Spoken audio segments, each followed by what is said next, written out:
Welcome, welcome. How are you guys today? Bienvenidos. Happy Wednesday. I am Mariana, and you are watching Mexico Relocation Guide. Today's live stream is an Ask Me Anything About Mexico. I see some of you guys here early. Thank you so much for being here early. Ignore the dog in the background. I'm going to give you guys a chance to join us. Go ahead and let me know where you're watching from. I always love knowing where our audience is watching from. So drop a line and let us know where you're watching from. Thank you so much for being here. I see some really good questions. I am going to limit the number I answer per person so I can give more people a chance to post their questions because I see some people posting like 6 or 7 questions. So just bear with me. I'm going to try to give some other people a chance. I will get to yours for being here early, but just bear with me so that I can give other people a chance. Thanks for being here, Tim. Hi, Christopher. Marie Claude, nice. Currently in Georgia. Thank you so much for being here, Annie. You're going to be in Mexico soon. Awesome. Exciting. From Austin. Yes, don't forget to hit the like button, please. If you haven't subscribed to the channel too, please subscribe.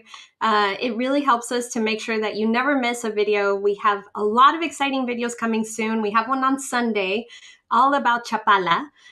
So if you're thinking about Ajijic or maybe Jocotepec or maybe Chapala, you definitely want to see that video because I do some comparisons and then we talk all about living in Chapala, the markets, the cost of living, a lot of really good things. So from Dallas, thanks for being here. California, Michelle, hello. Hello, Profe. Hi, Chris. Thank you so much for being here. Good evening to all of you guys. All right, let's get started. So as you see, my background here is a little different. I'm traveling this week, so I just ignore my background, but there is another dog in the background too that might be barking. All right, let's get started. So Wandering Paul, hey, looking at spending winters in Puerto Vallarta. Only winters. Okay, so pretty seasonal. Looking at paying $1,000 a month for rent. Which zone would be the best for a retiree? That's very personal. It just depends, how much do you want to be walking? How much do you want to be taking taxis? Do you want to be in the middle of all the action or do you want to be a little bit further away? I think that personally, a lot of people really like the romantic zone because it's like in the middle of everything. You have to keep in mind also that Puerto Vallarta does have some hills. So even if you do plan on walking, prepare, right, to walk slower if you're not used to walking a lot, especially on hills. Luckily, you're at ocean level, so it shouldn't be, like if you were in San Miguel de Allende or Guanajuato, where there are hills, and then on top of that, you have the elevation. So I think it just depends. A lot of people really like the romantic zone. Other people like the Cinco de Diciembre or December 5 of December neighborhood, but a lot of people really like the romantic zone. It's also called Zona Romántica or Vallarta Antiguo, like Old Vallarta. So I hope that helps. Thanks for being here. Is it possible to have dual citizenship?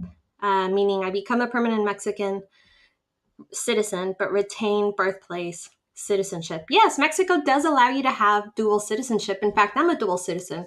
I have citizenship in Mexico because that's where I was born. And then I have citizenship in the United States. It just depends on the country that you have your additional citizenship in. So assuming that you're from Canada or the United States, they should allow you to have dual citizenship with Mexico. Meaning that you don't lose your rights to become a citizen in the country you were born in.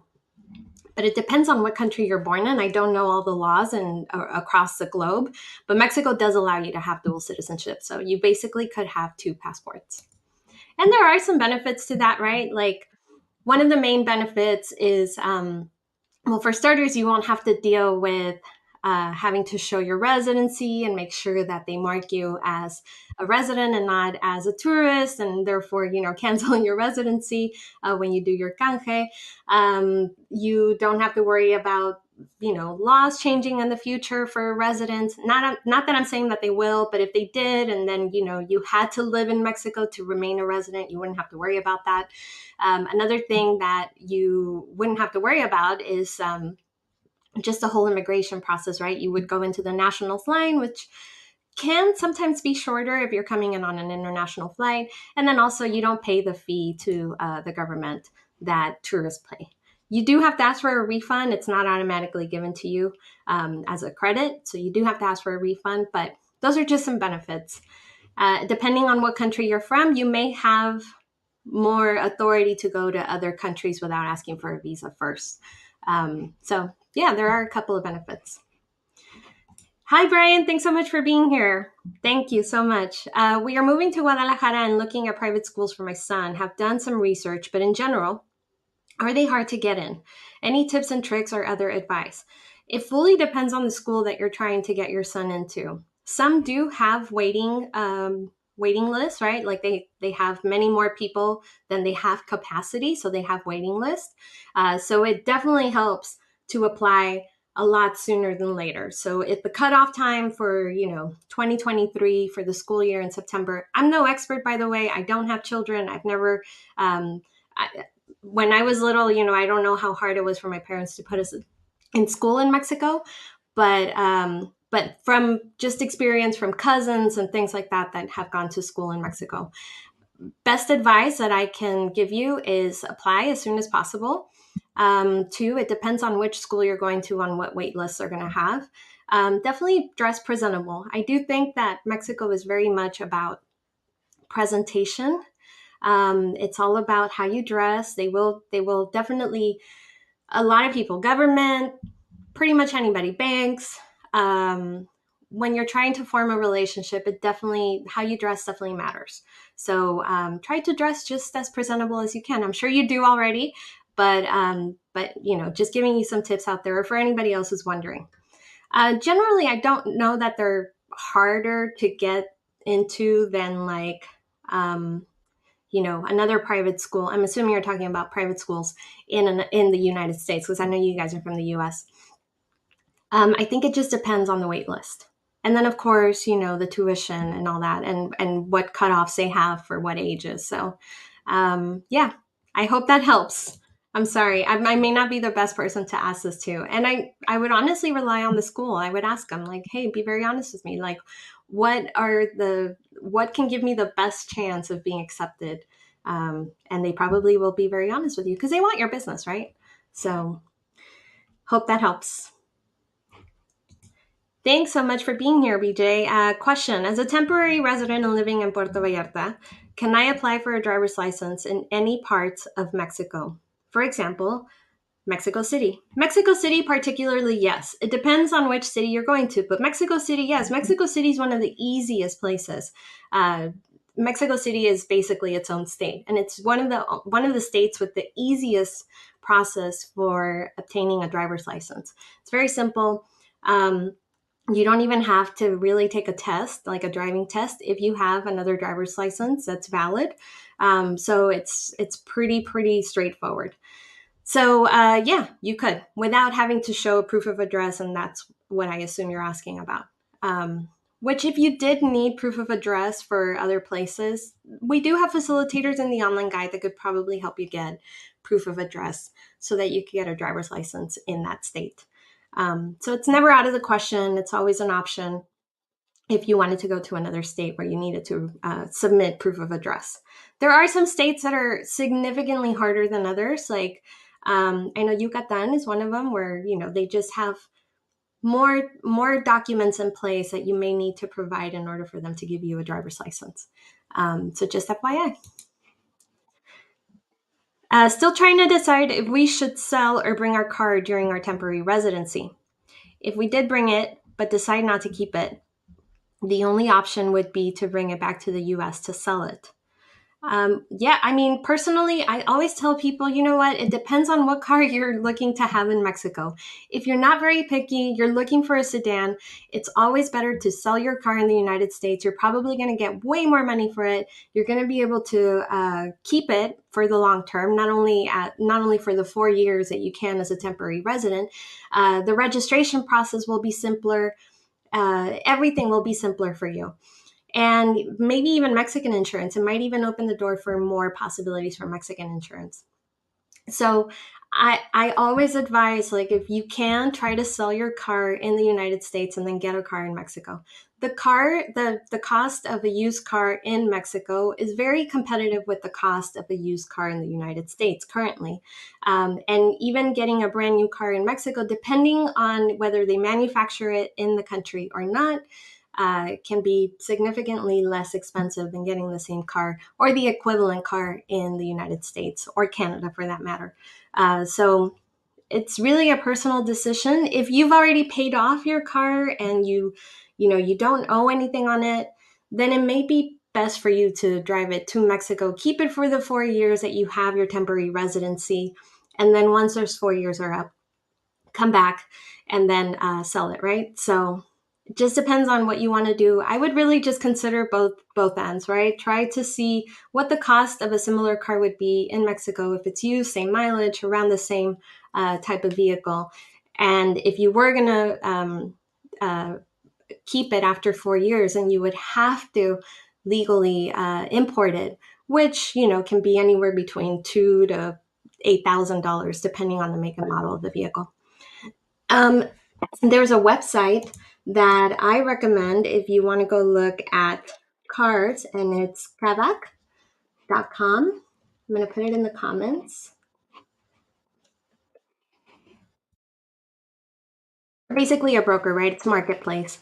But they do a little bit better at choosing who can promote or sell cars on there. So, aside from being something like Facebook Marketplace, where basically anybody can post with a profile, Kavak seems to have a better reputation. So I put that in the comments for you. Hopefully that helps. It's kavak.com/MX. Hey, Canvas, thank you so much for being here. I hope I said that right. Having no luck in securing appointments in any of the consulates for residency. Yeah, that is one of the hardest things that people are encountering just since 2022 or 2021. It seems that the consulates are really limiting the number of appointments that they have.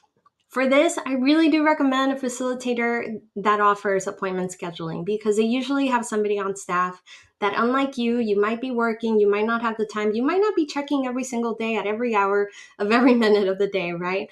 And some of our facilitators have staff on site that will just be checking for appointments at any consulate that takes an out-of-state applicant. So keep that in mind. Not every consulate will take an out-of-state applicant.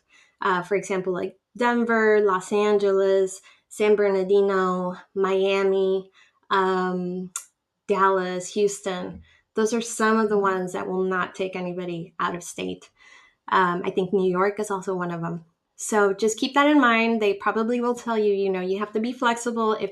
They might ask you, do you want an appointment sooner, or do you want something that's closer? And depending on what they can find, you might have to travel. I will say that if you're having a really hard time, you don't want to hire a facilitator to do this work for you, you may need to change the way that you're asking for an appointment. So a lot of people are using the online appointment site, Mexitel, to make appointments. And a lot of consulates are not using that site to make appointments for visas. They might be using it for passports or for other services to Mexican nationals, but they may not be offering it to people that are actually looking for visas. And what you may have to do, or what I have found, is that a lot of consulates only provide specific information for people looking for visas on their websites. So my advice is go through 5 or 6 different consulates that are really close to you, look on their site, look under services to non-Mexicans, or look under visas, and see if there's any email address in there buried in that information that you can email and ask for an appointment. McAllen is always a really good consulate for you to try to get an appointment with, although I know that they have been hard to get a hold of now, probably because there's so many people looking for appointments in McAllen now. So I would say go to something like Phoenix, Del Rio. There's also Austin is taking people from out of state.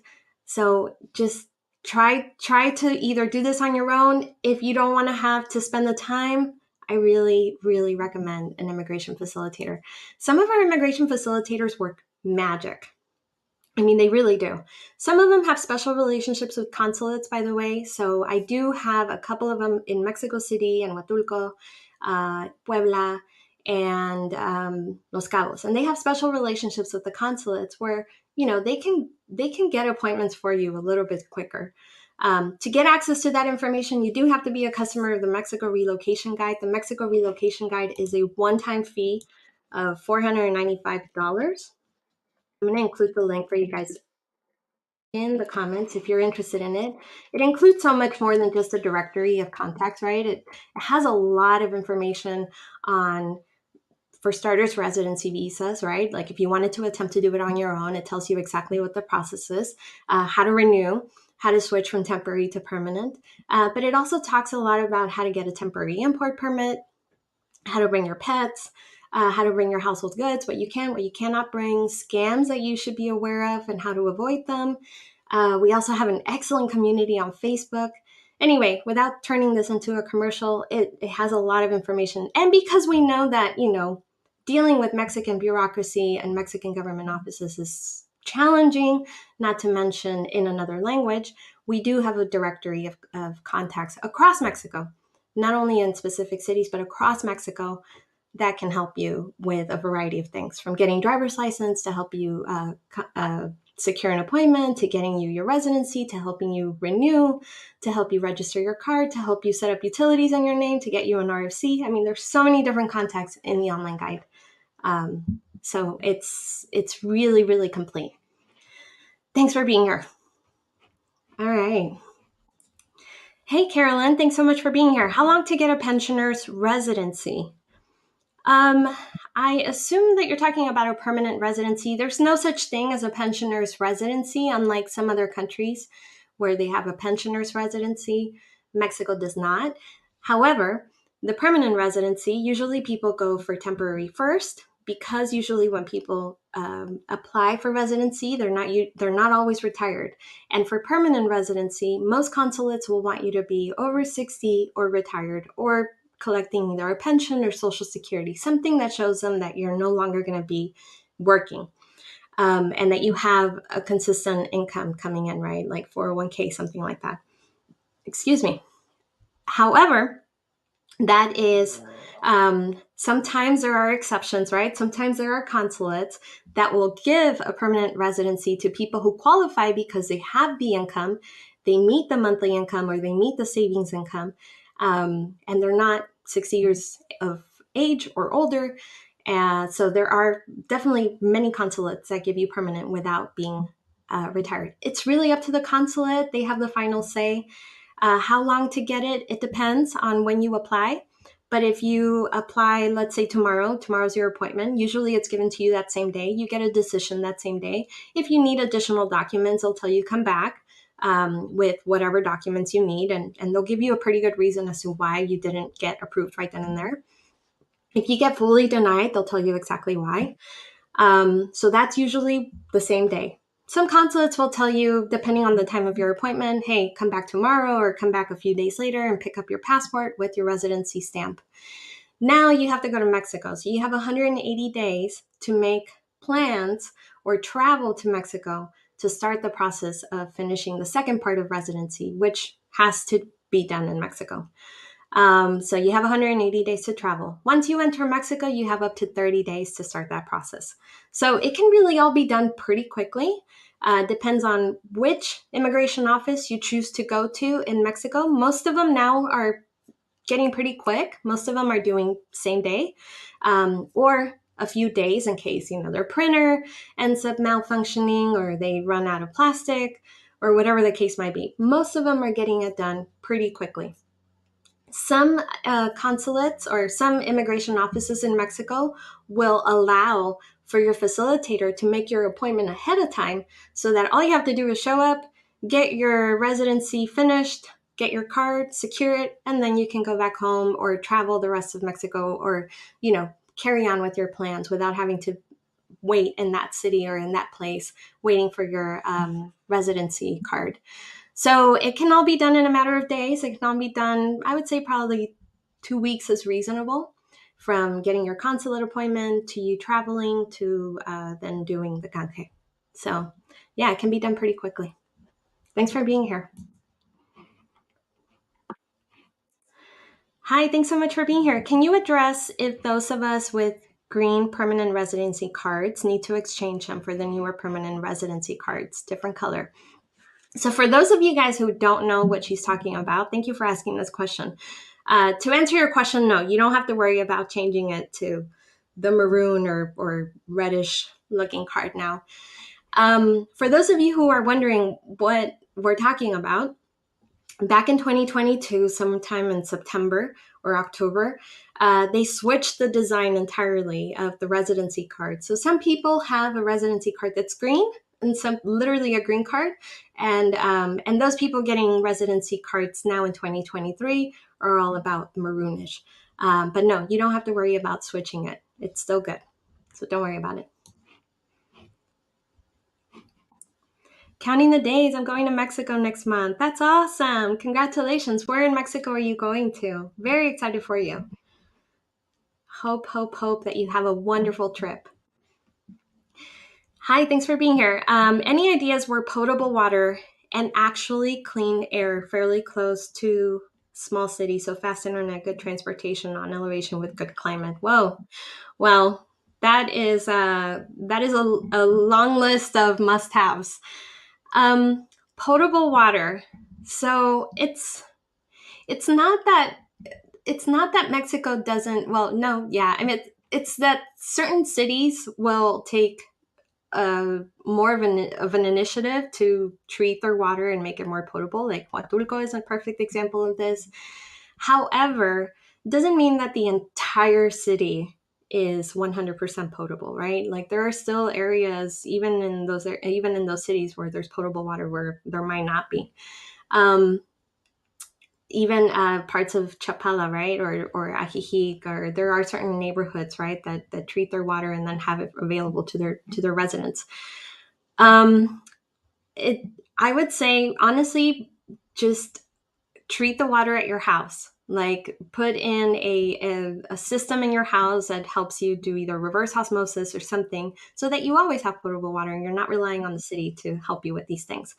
Even if you were in another country that treats their water and you can drink it out of the faucet, I personally, I would still go the extra mile if that's something that's really important to you, because there's no guarantee that this water is really clean. Um, Clean air, well, pretty much anywhere that isn't a big city. So big cities are going to have lots of cars, lots of smog. And, it doesn't mean that you're going to be needing a face mask or anything like that. Personally, I go back between Austin and Mexico City all the time. I never suffer from breathing problems, but I know there are people very sensitive to it. So I don't want to downplay and say like, no, the air is wonderful, because I know it's not. Um, but I personally don't have any issue with it. I don't get any sort of respiratory issues. I don't have problems with elevation. But I know some people are very sensitive to this, especially if you have like high blood pressure or cardiac problems. Good internet. Any place really now you can get Starlink. If it doesn't have really good internet in the city or in the neighborhood that you're living in or in the town that you're living in, you can get pretty much Starlink anywhere, and that'll guarantee that you have fast internet. Good transportation. Well, that is really going to be probably large cities, which you'll have to, if you want a list of a lot of things, you're going to have to compromise on some things, like really good transportation, right? Because small cities that have cleaner air are probably not going to have the best public transportation. Obviously, not every small town applies or falls under this category of not having really great transportation. There's always colectivos. There's always going to be city buses, things like that. But really great transportation is going to be where a lot of people live. On elevation with good climate. So you're talking about Central Highland towns. I mean, it sounds like you are looking at places like, I would say Cuernavaca, Valle de Bravo, obviously Ajijic, Chapala, Ocotepec, right? All of Lake Chapala area. Atlisco. Atlisco, I think, doesn't get a lot of mentions, and I think it's wonderful. Cholula, Puebla. Puebla is a really large city, though. So yeah, so there's a lot of them. It just depends on exactly, and they're all very different. They're not all the same, right? They're not even like remotely similar. So even Chapala and Ajijic are totally different, and they're right next to each other. So I would say you have to visit and really decide that for yourself. But hopefully that gives you a couple of ideas to start your list. Hello, Kim. Thanks so much for being here. Regarding visa application in the United States, is there an electronic online version to submit ahead of time? No, unless the consulate asks you to submit documentation ahead of time. Some consulates have asked that before. I think Seattle is one of them. Um, but no, normally you don't submit it ahead of time. There is an online form that you can fill out. So you can print it out, have it, professionally, or not professionally, but have it written out either digitally or, take your time filling it out. All the consulates have these forms online. I'm going to pull one up so you can have it available. Once I have it saved. This is the form you fill out. It's in the comments. What to put for date of entry and length of stay if undecided yet. Don't put anything. So if you don't know when you're going to be entering and you don't know how long you're going to be staying, whether you're going to be applying for permanent or temporary, don't put anything and just fill it out the day of your consulate appointment, and they'll tell you exactly what to fill out. That's my best advice. All right, that's exciting. Very excited for you. Are you moving permanently? Are you only going to be there shortly? Like, are you there for vacation? What's the story? Los Angeles requires you to make an appointment via email. I know that much. So go to the consulate website, go to Los Angeles Mexican Consulate, look for the email. As I mentioned earlier, it's usually buried in the visa information. Thanks so much for being here, Karen. Ontario, Canada. Requirements for retiree for residency. To renew residency, have to requalify. Do you have to requalify? And like, what are the requirements? So there is no retiree residency, because I get this question a lot, and I don't know who's putting that out there or where this information is coming from. I think the confusion is that a lot of consulates require you to be over 60. But it's not actually a retiree residency. Like, it doesn't mean that just because you're retired, you're going to get permanent residency. You actually have to qualify for the financial solvency first. And then the second requirement is usually that you have to be over 60. Because I want to make sure people don't get confused by that. For renewal, if you get a permanent residency, it's indefinite. You don't have to renew. So that's also a benefit of getting permanent versus temporary if you can qualify for permanent. And if you do get temporary, by the way, it's not the end of the world. You can always switch to permanent residency after 4 years of being a temporary resident. And the best thing is that you don't have to qualify financially again in the 4 years. And you don't have to live in Mexico permanently for you to remain a resident and then be able to qualify for permanent residency at a future date. So either which way, if you get temporary, that should still be something to celebrate, because that's still really great news. You will have to be in Mexico physically to renew your temporary residency. Normally, they give it to you the first year, or the first time they give it to you for 1 year. And then you can renew after that for 1 year, 2 years, or 3 years. I recommend doing 3, because that way you don't have to worry about it again. If you have a temporary import permit because you brought a car, then you also have to renew your temporary import permit along with your residency, because your temporary import permit is only given to you for the amount of time that you have on your residency. So don't think that you automatically get 4 years on that temporary import permit. Hello, thanks so much for being here. I'm in Georgia. Can you give me a realtor website? Looking for a house close to the beach for 500 USD. Is Playa del Carmen the right place, or another city? All of our contacts, all of our recommended realtors, whether they work with rentals, long-term rentals, vacation rentals, or they sell homes are included in our Mexico relocation guide. To get access to that directory, you do have to buy the guide first. I included the link in the comments. But if you want to bypass not having the online guide and you just want to look for yourself, I do have a really nice guide that I put out on how to find the best rentals in Mexico. It's in the comments. If you want something for 500 US dollars close to the beach, I'm going to be very honest for you, in Playa del Carmen, it'll be hard.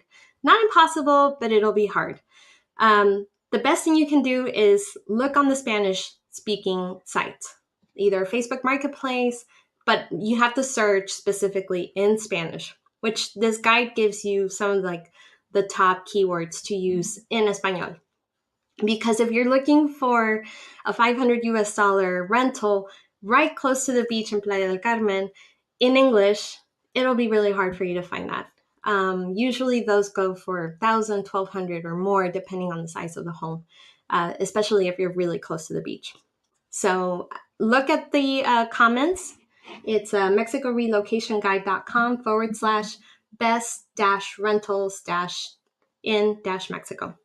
And that guide gives you some really good tips, some really good keywords, and then also some websites that you can use. And then I also give you a cheat sheet of some of the things that you should ask before renting in Spanish and English. I hope that helps.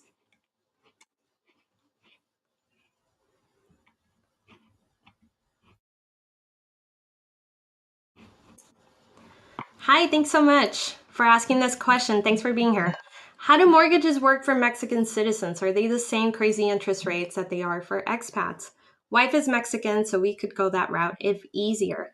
Yes, it 100% is a higher interest rate in Mexico than you're probably used to in North America. And yes, it's the same for Mexican citizens. That's why, a lot of people may rent or not own. There are plenty of people in Mexico that own, by the way. It's not like there's more rentals than there are owners. There's plenty of people who own. But yes, it works the same way. It's hard to get credit in Mexico, no matter what your residency status is, whether you were born in Mexico or whether you were born somewhere else. Establishing credit is always going to be really hard. So it all depends on how long they've established credit, who their bank is, how much money they might have in the bank as collateral. So, it doesn't hurt to go talk to a bank and see what rate they will give your wife or the house that you're looking for. But yes, it generally is hard to establish credit in Mexico.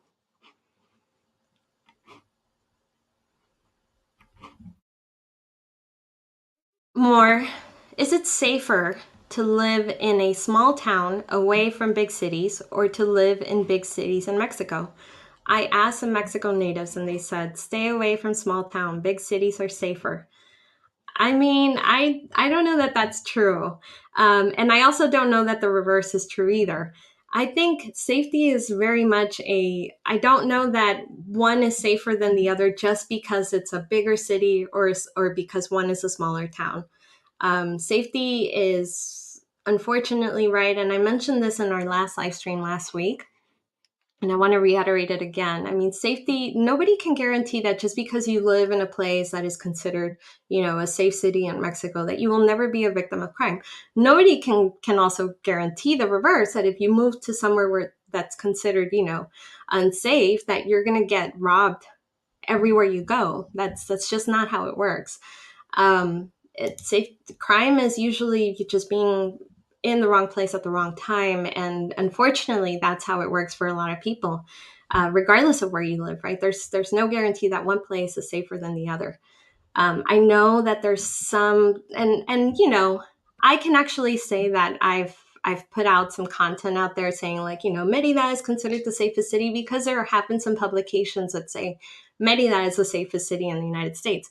And the way they did that is they ran the numbers on like per 100,000 people, what's the number of like homicides and robberies and petty crime and things like that. And Merida just kept ranking as like the lowest on the list for a really long time. So it was considered a very safe city. But that doesn't mean that just because you're going to move to Merida, you'll never have to, practice common sense, never have to watch your belongings, never have to lock your car, never have to lock your front door.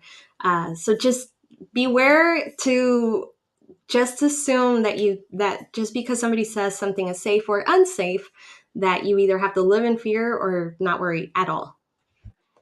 Uh, yeah, I hope that helps. And I don't know that that's true, that a big city is actually safer than a small town.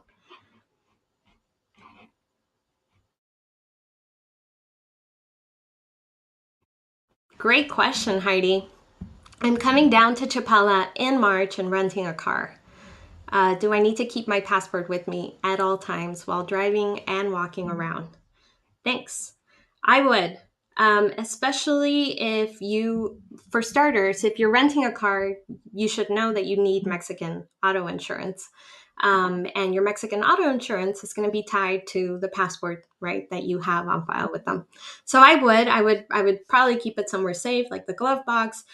Get it out of the glove box when you're going to park it, but keep it somewhere where you can show that this is you.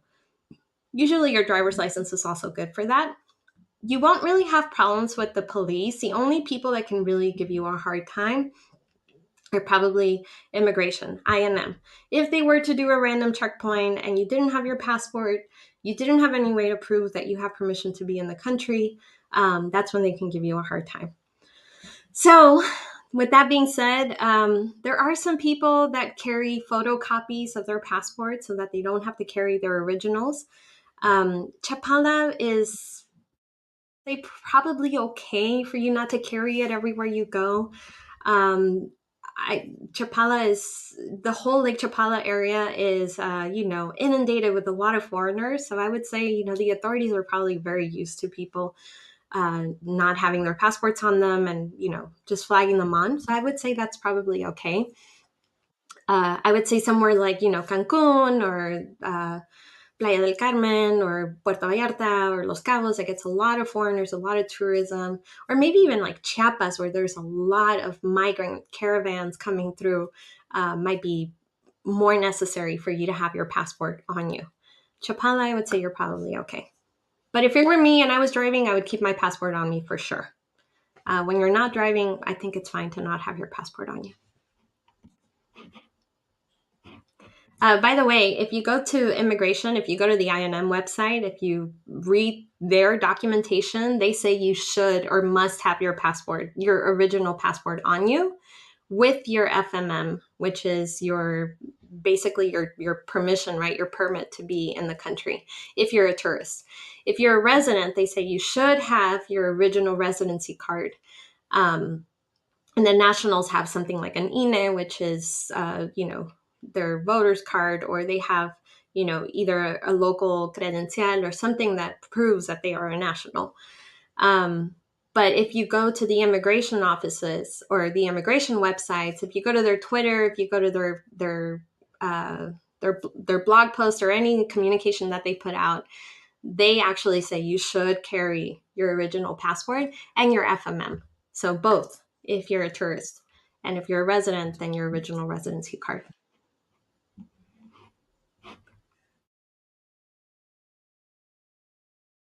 Thanks so much for being here, Paul. Greetings from Atlanta. Just had a wonderful 2 weeks in Puerto Vallarta, heading back in August to look around Jalisco, not just Puerto Vallarta. Love it. Love that you're broadening your area, that you're not only going to stick to Puerto Vallarta just because you landed in Puerto Vallarta. I love that.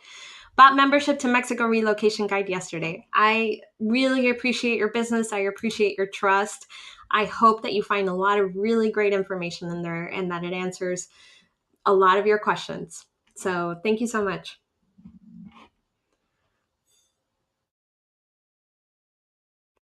Thanks so much for being here, Marie Claude. Let's see. I'm looking to move permanently from Canada to Mazatlan.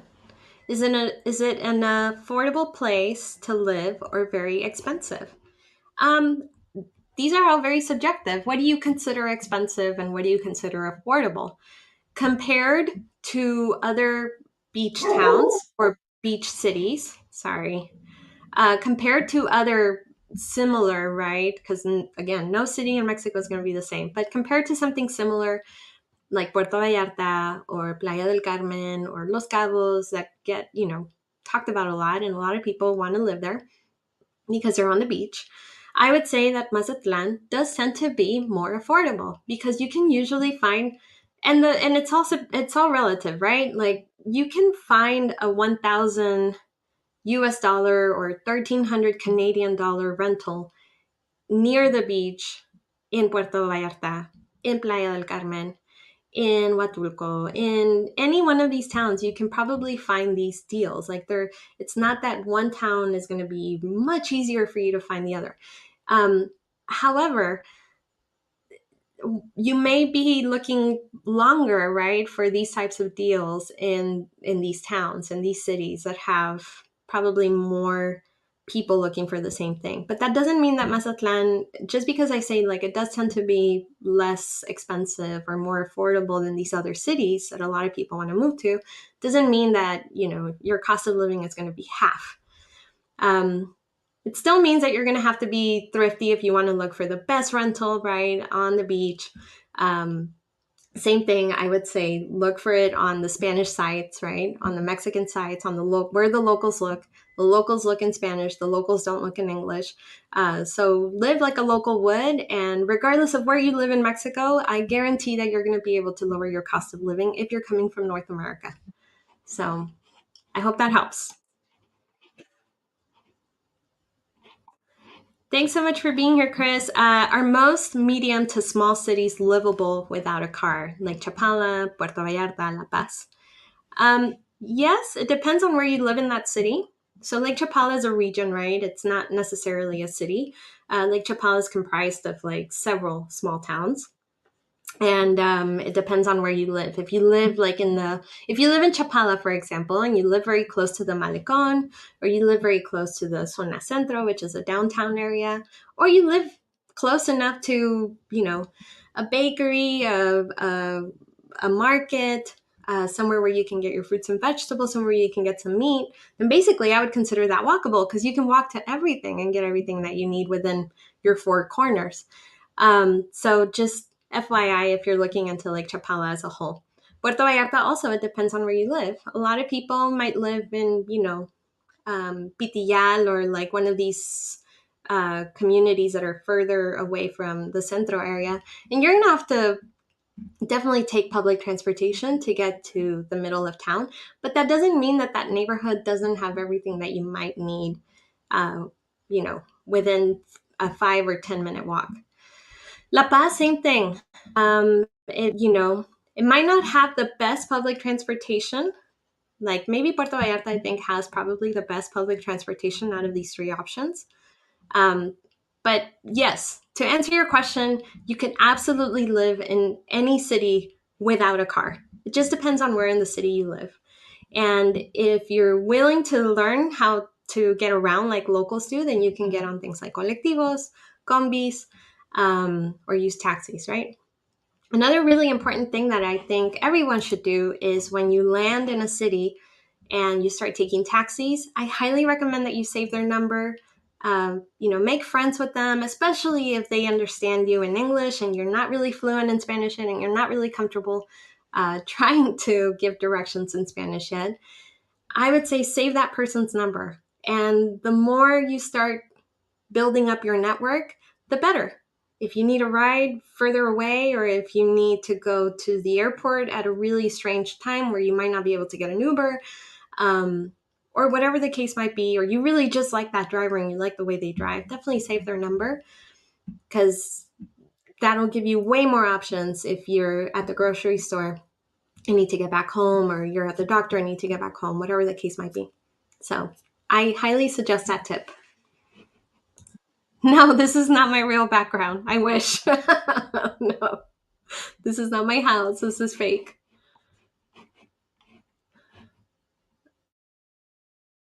Can U.S. citizens with permanent or temporary residency continue to work in the United States? Yeah, the U.S. doesn't care, what residency status you have in Mexico or some other country. you will continue paying taxes in the United States until the day you die. So, unfortunately. However, if you are working in Mexico, if you're generating an active income, you can actually use the foreign earned income exclusion. I have some information on that on our website on how you can save.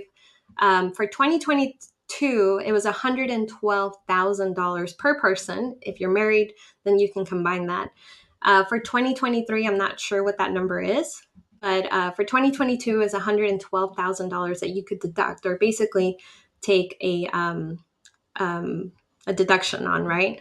So basically meaning that you won't pay double taxes. You won't pay taxes in the United States and in Mexico. If you are generating an income in Mexico, then you will have to pay taxes in Mexico. However, where the foreign earned income exclusion is really, really, really beneficial is for people who are continuing to work in the United States but live overseas or live abroad.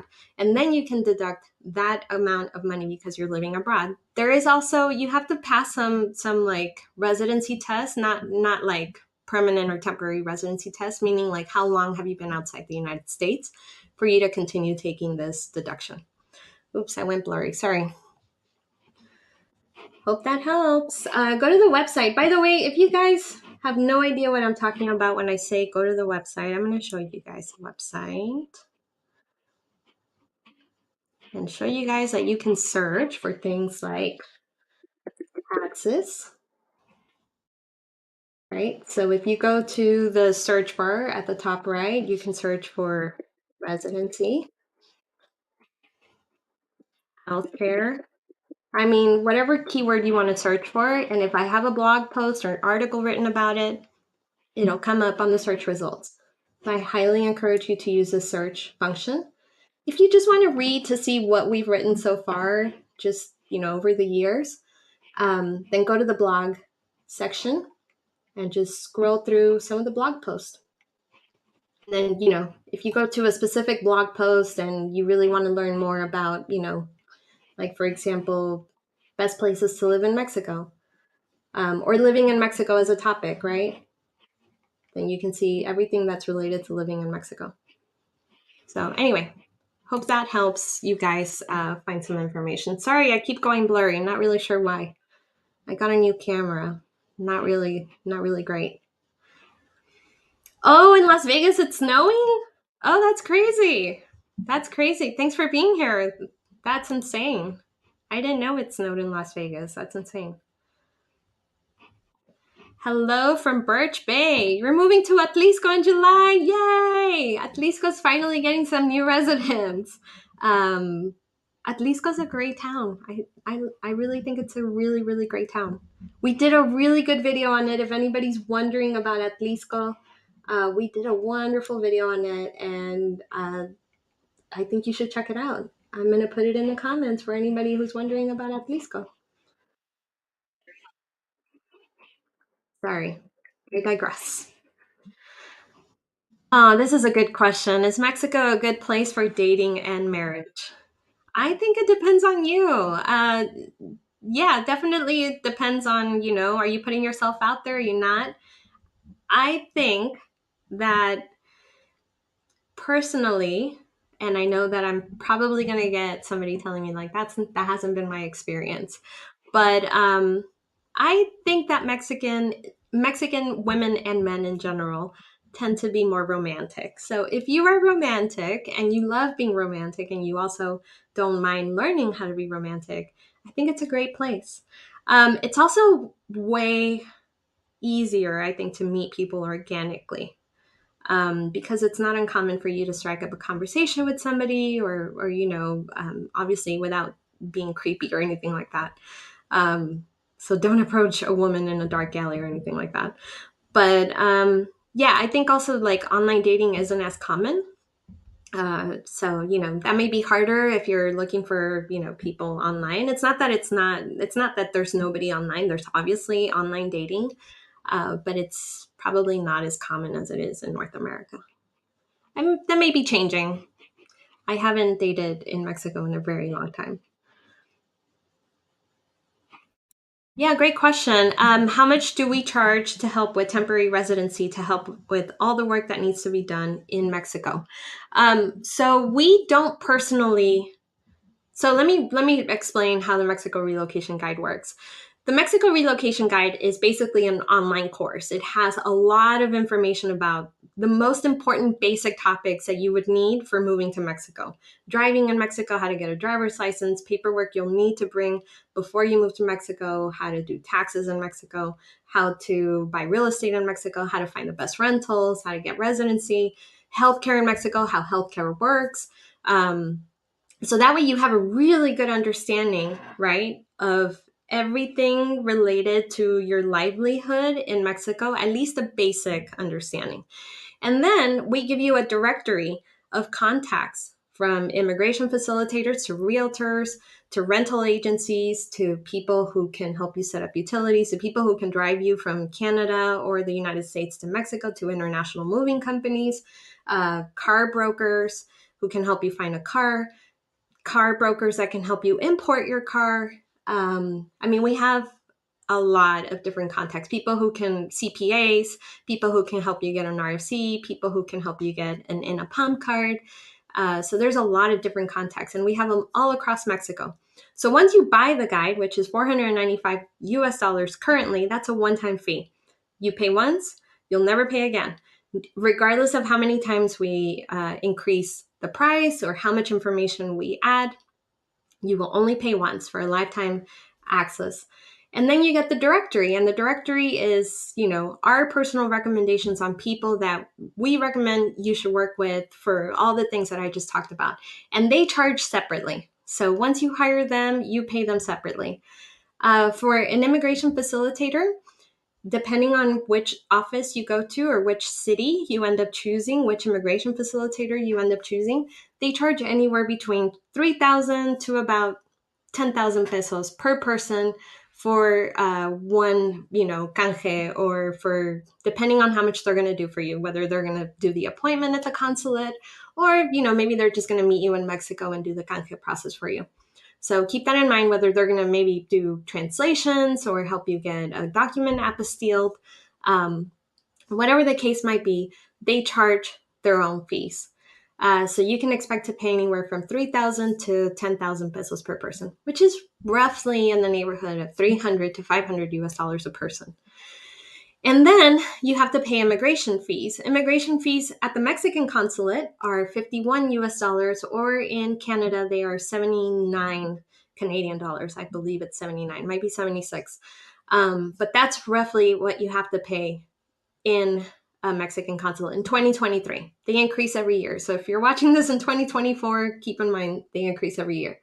Um, and then once you get to Mexico to do your canje, you have to pay immigration fees there. Immigration fees range depending on the type of residency that you're getting or the type of trámite or legal process that you're doing. So for a 1-year temporary residency, you're looking at about 260 US dollars, which is around 5,100 pesos. And then for permanent residency, you're looking at around 350 US dollars.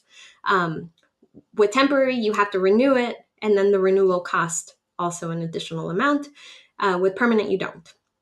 So just keeping that all in mind, I would say that it's roughly somewhere around $1,000 after you buy the online guide to hire a facilitator, get things translated, maybe possibly apostilled if you're going to be doing this together as a couple, or if you have a spouse that you're going to be petitioning, and then also to pay immigration fees. That's about what you should be expecting to pay, 800 to 1,000 US dollars. That's after you buy the online guide. So I hope that helps. We do give you a lot of information on residencies, by the way. So if you wanted to attempt to do it on your own without the help of a facilitator, I do give you a lot of the steps that you need to follow. And I say a lot of the steps and not all of the steps because it does vary by consulate, and it does vary sometimes by immigration office in Mexico or INM office in Mexico. So I give you like as many possible scenarios as you could possibly encounter so that you're over prepared when you show up to your appointment and not under prepared. And the same thing for immigration in Mexico. Hope that helps.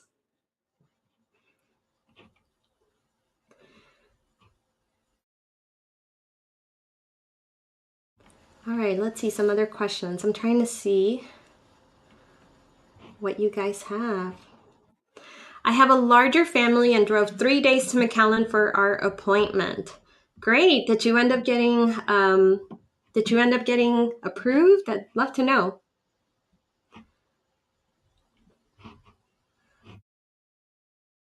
We got permanent residency. My husband is retired. Yeah, so I mean, it's very possible that that's why you got permanent residency, although you also have to qualify, you also have to prove that you make the financial requirements for permanent residency. Um, so keep that in mind. Brenda, I hope that what I've mentioned earlier can answer your question. You could possibly get permanent residency if you're only 55. Um, it's not set in stone that only people over 60 will get permanent residency. It's kind of one of those like unknown insider facts from across different consulates in the United States and Canada that they want you to be retired or that they want you to be over 60 years of age. That's kind of something new from 2021 and beyond. So I would say try to apply for permanent residency. Fill out your form as if you were going to be applying for permanent residency. The worst thing that can happen is that they tell you, sorry, you got temporary for whatever reason. And then you just renew and then you become a permanent resident later. So, I would say it's not the end of the world. Yeah, they are. Master Black, thanks for being here. In my experience, are most consulates incredibly strict on income. For example, if you're $100 short 1 month of 6 months due to illness, vacation, etc., then I would say bring 12 months, right? So you can show that you've at least made that amount in a 6 month period.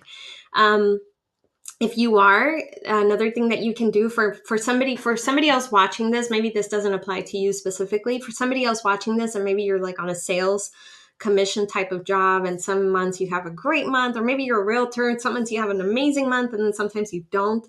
And the consulate might see that fluctuation. One thing you could do is from your savings, pay yourself to your bank account, and then that shows that you have a specific income every single month. So I've seen people do that, and I've seen people get approved. So I think that's a good strategy. There's nowhere written on the consulates that it has to be from a job or anything like that, unless they ask you for pay stubs. And then at that point, they might take an average of, if you made $20,000 1 month, but then, didn't make anything the following month, and then 10,000, they might take an average of those 4 months or 6 months. So keep that in mind. I'm so glad that you think the Mexico relocation guide is totally worth it. I'm very, very happy for you. Is $3,500 a month doable for a family of 4 in the Chapala area? 3,500 US, Canadian. Let's just assume you're talking about US. Yeah, I mean, you have to consider that a typical family of 4 in not only in Chapala, but in Mexico in general, a family of 4 usually, I mean, the average, right? I'm not talking about like poverty level or the highest income earners, but an average income in Mexico for a family of 4 is around 28,000 to 30,000 pesos. That's about 1,500 US dollars a month, or around 1,700 US dollars a month if you go on the higher end. So you're double that amount, right, for a family of 4. Now, what do you like to do for fun? Are you the kind that wants to travel all the time? Do you need a really big house? Do you need a gardener on site? Do you need a house cleaner to come and help you, multiple times a week? There are definitely ways that you can spend this money very quickly. But it's absolutely very doable. How much do your kids eat, right? Or do you guys need very specific groceries, or are you okay shopping like a local? Or do you need very specific brands? Are you going to be going to Costco in Guadalajara every single week? So, you definitely can spend that money very quickly. There are definitely people in government and politicians and that make that amount of money and probably live in a lot of debt too, because they have credit cards and things like that. So there's ways to spend that money very quickly. Jack, thanks so much for being here. Can you secure a permanent residency card from a US-based consulate without having to travel to Mexico? No, unfortunately, the process for 99% of you will start at a Mexican consulate in your home country. And the process ends in Mexico. So you always will have to travel to Mexico to finish that residency process. But curious why you would want to get a permanent residency card if you have no desire to go to Mexico. So, or maybe you're just wondering like about the timeline, the 180 days. So yeah, you would have to travel to Mexico. So that's another really good point. If you know you cannot travel to Mexico for the foreseeable future, then maybe don't apply for a permanent residence or for a residency card yet, right? Definitely plan that you're going to need to travel to Mexico within the first 6 months after you get your residency card. And really, you should try to make plans to travel to Mexico within the 4 months since you've gotten approved. That way, you're not waiting till the last minute, just in case. So really give yourself at least a little bit of wiggle room. Another thing that you may want to consider is don't renew your Canadian, US, European, whatever passport you have. I would say if there's a wait time, they're not giving it to you. I know the United States, for example, it's like 4 to 6 weeks out, even if you ask for it expedited. So I would say if it's coming up for renewal, I would say first do your renewal. Sorry. I'm going to take all that back because I'm getting confused myself. First, do your passport renewal, get your new passport. That way, you get your residency on that new passport, and your passport doesn't expire with your residency stamp in the booklet. Not that that's a big issue. You can still do your canje, but it can be an issue. It can just cause delays. So try to do your passport first, right? Renew it, and then do your residency. So for those of you that might have 1 or 2 months left on your passport, do it now. And then that way you can get your residency without having to worry about it expiring and you having 2 different passports. All right, you guys. So that's my time.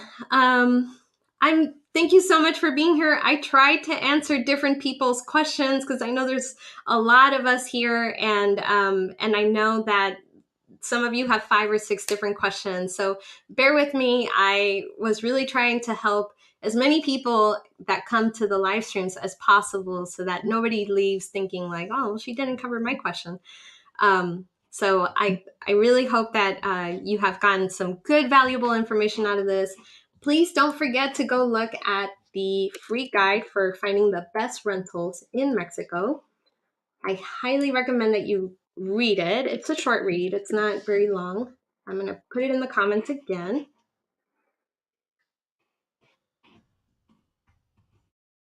So it's mexicorelocationguide.com/best-rentals-in-Mexico.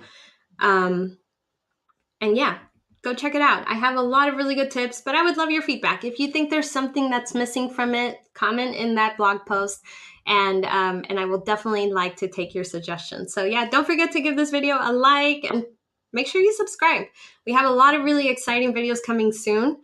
Again, stay tuned on Sunday, 3 p.m. Central. We're going to talk all about Chapala.